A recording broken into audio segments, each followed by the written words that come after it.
Hello and welcome back to revise GCSE history.co.uk. This is video 1 in the topic, the early pioneers, and in this video today we're going to be looking at the pioneers' journey west across the Great Plains. So this is a relatively short topic, the early pioneers, which comprises of just 2 videos, this and one on gold mining. Okay, so going west. After 1840, many people wanted to go west to California and Oregon. So, on this map here, we said that this area here to around about here, between these two red lines we've got the Great Plains. And after 1840, people who lived in the east, so people who lived here, in these sort of areas, want to move across the plains to live across the plains, and they'd also need to cross these Rocky Mountains to live in California and Oregon. That's very sort of a rough map there, but California and Oregon are over here, and these people would live here. So this is the west, that's the east, and in the middle they've got the plains. And to cross the plains and go from east to west, they would need to cross these mountains here, which are called the Rocky Mountains. There was no other way across the plains. So, going to live in the west meant large numbers of people had to travel across the Great Plains. So that many people could do this successfully, there needed to be reasonably safe trails and routes for them to follow. So, mountain men. The first people involved in opening up the West were those involved with the fur trade. And those involved with the fur trade were fur trappers and fur traders. And fur trappers and fur traders were often called mountain men. So between the 1820s and the 1840s there was a booming fur trade. The skins of beavers were in great demand for hats and clothes. So there were lots of mountain men. Mountain men were adventurers and explorers. They managed to build up a considerable amount of knowledge about the Great Plains, the Rocky Mountains and the land beyond. So they knew all about the sort of route that people would have to take to go from the east to the west and across the Great Plains. So when the mountain men went back to the east, they told stories about their experiences and discoveries. So these mountain men were the first people involved in helping to open up the West by having good knowledge of the routes and trails that led to the West. So the collapse of the fur trade. By 1840, the fur trade began to decline due to changing fashions and the overhunting of beavers, and small fur companies went out of business. Many unemployed mountain men who wanted to stay in the West decided to act as scouts, guides or miners. So these mountain men, if you remember, we've just talked about this, they had a good knowledge of the Great Plains, the Rocky Mountains and the land beyond, and all the routes that people could take to cross the plains and go west. They decided that after the collapse of the fur trade, they would now become scouts and guides. Some were miners too. So the scouts and guides would mark out routes for the pioneers to follow, and they would also draw maps such as this one here. This is a map of the old Oregon Trail that many pioneers followed, and they would also guide wagon groups west across the plains. So many of these unemployed mountain men who became scouts and guides helped to trailblaze the first routes across the Great Plains. So they helped to sort of mark out the routes that early pioneers could follow if they were heading to California and Oregon in the west. And also another point about opening up the West is maps were also published by the US government to act as part of its encouragement for people to go west. So far we've got the unemployed mountain men who decided to act as guides and scouts, showing people the routes west, trailblazing the ways and publishing maps. And then we've got the US government who published maps as part of encouragement for people to go west. Okay, so why exactly did people go west? Well, let's have a look. There were many factors that influenced people to make the decision to go west. There needed to be. As many as 10% would die on the journey. So every 1 in 10 people would die on the journey. So the factors that encourage people to go west can be divided into push factors and pull factors. And push factors are something pushing them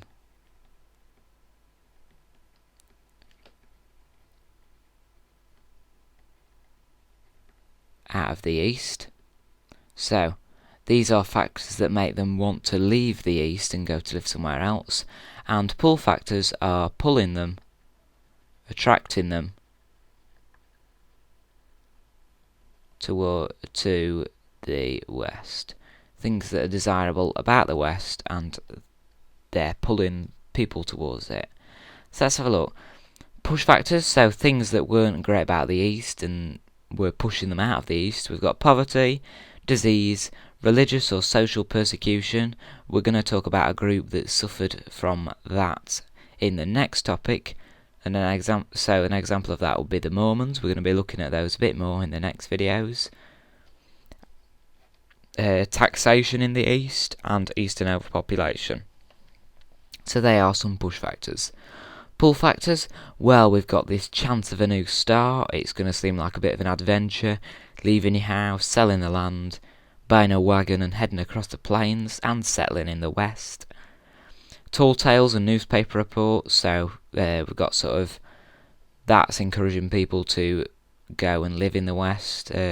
Stories in newspapers and stories of people who are already living in the west and who have wrote back home. The availability of cheap, fertile land. Government encouragement, such as the government published maps and posters. We're going to be looking at these a bit more in a second. And the government encouragement we're talking about really is manifest destiny. I'm going to be looking at what that means in a minute. So the government published like posters, maps, paintings, drawings, all that sort of stuff, and also gold and silver mining. And we're going to be looking at gold mining in the next video. So there are the push and pull factors that encourage people to go west. So the journey west, what was it like then?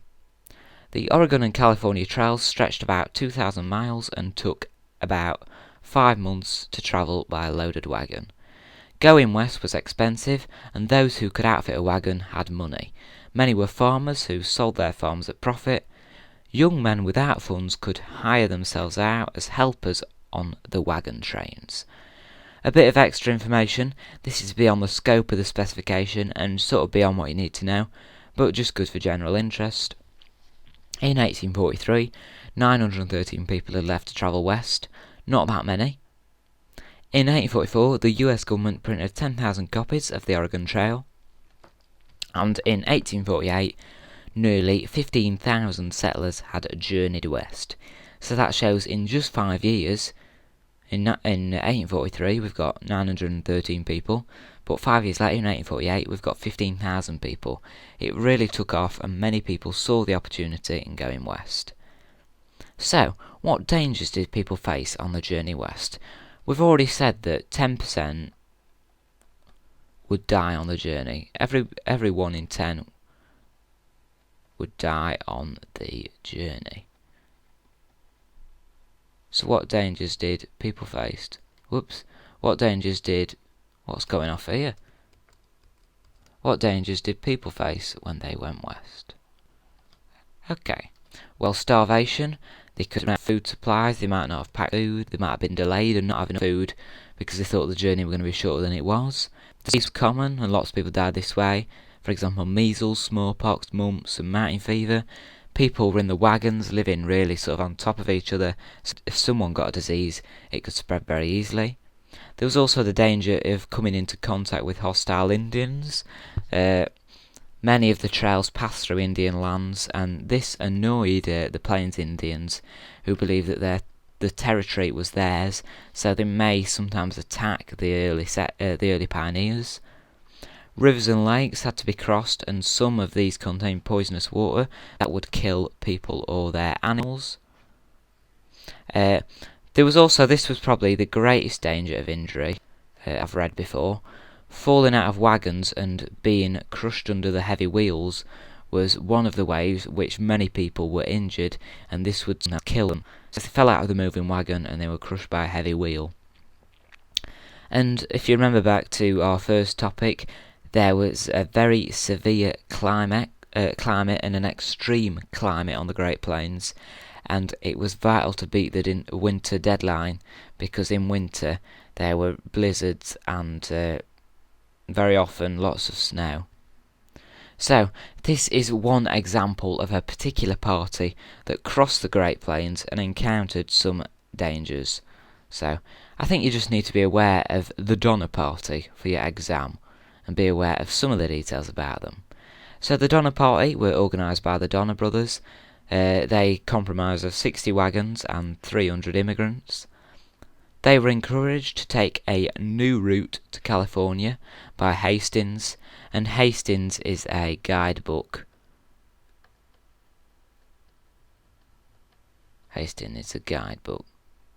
And Hastings is a particular explorer who wrote a guidebook.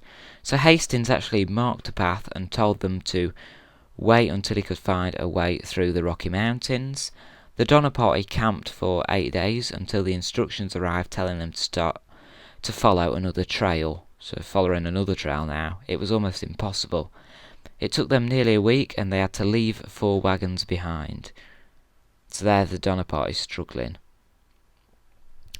The Donner Party were late, and they... whoa dear, what's gone off here? Let's have a different colour, I think. So the Donner Party were late, and they didn't leave the grassy meadows to start the Sierras until late October, and it usually started to snow in mid-November. So they didn't have long to travel before it would usually start to snow, and it was impossible to survive during the winter on the plains. So in the last week of October, they woke up to 15 centimetres of snow. That's quite a lot of snow if you're planning on crossing the plains, and that's in the last week of October. It didn't usually snow until mid-November. Their animals died of cold, and they couldn't move their wagons. 15 of them went to get help with 6 days' food. It took them 32 days. So these people really starved without enough food to feed them. These 15 people who went to get help. The rest of the Donner Party that had been left behind resorted to cannibalism. So some members have died from the cold, and there were other members that were left starving and had nothing to eat. So what they did is they actually chopped up the dead bodies of those who had died because of the cold, and they cooked them over fires and ate human flesh.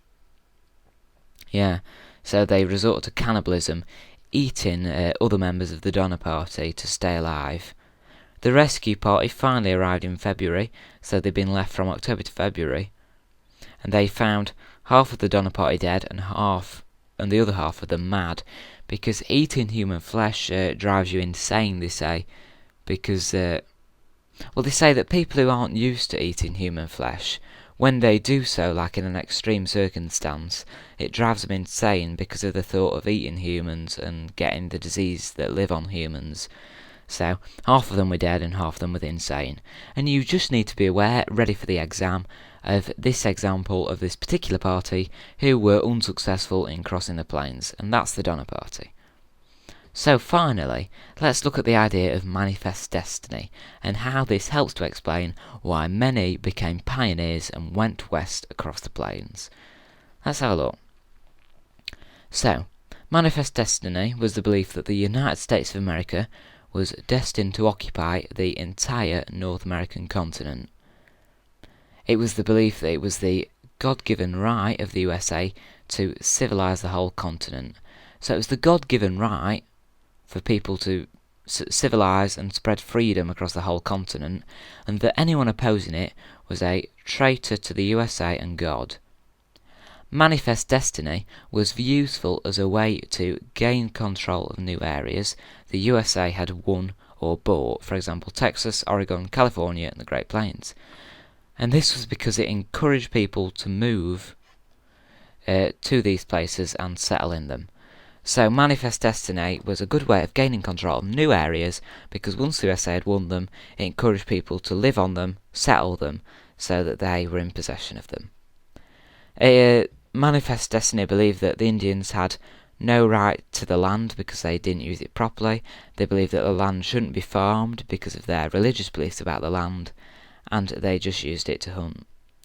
Settlers would civilise the Indians by bringing ideas of Christianity to them, and settlers may have to fight for their livelihood, but this was their Christian right and duty, and it was right to do so. Pictures and drawings were published like this one in the top right hand corner as part of Manifest Destiny, and these Manifest Destiny pictures gave a sort of a romanticised and fantasy view of what it was like to cross the plains or even live on the plains later on. So, as you can see from this picture, we've got rich, fertile grasslands on the plains. It makes it look very easy to cross. We've got all these trees, and there was actually a lack of building materials. It weren't like this at all. We've got big lakes where people can get water to drink from, but really there's a real scarcity of water on the plains at that time. So these Manifest Destiny pictures painted a romantic and fantasy view of what it was like to cross the plains or even live on the plains a bit later on. So there we are, we've actually covered everything we need to cover for today's video. Here are 4 quick little questions based on all the knowledge we've gone over in today's video. You might wish to pause the video here and have a go at these questions yourself. If not, carry on watching, we'll do them together. So the answers to the questions. Question 1. How did the mountain men encourage people to go west? Well, they became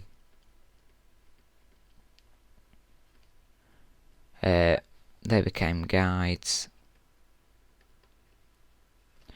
once the fur trade had collapsed. And this gave people easy routes that they could follow to go west. Give 2 push factors that explain why people went west. So things pushing them out of the east. Well, eastern taxation, religious or social persecution. Those are just 2 of the push factors, but you could have actually written for that question any of the push factors we've looked at in this video, so go back to that slide and have a look if you've got your answers right. Question 3, give 2 pull factors that explain why people went west, things pulling them towards the west. Well, we've got government encouragement,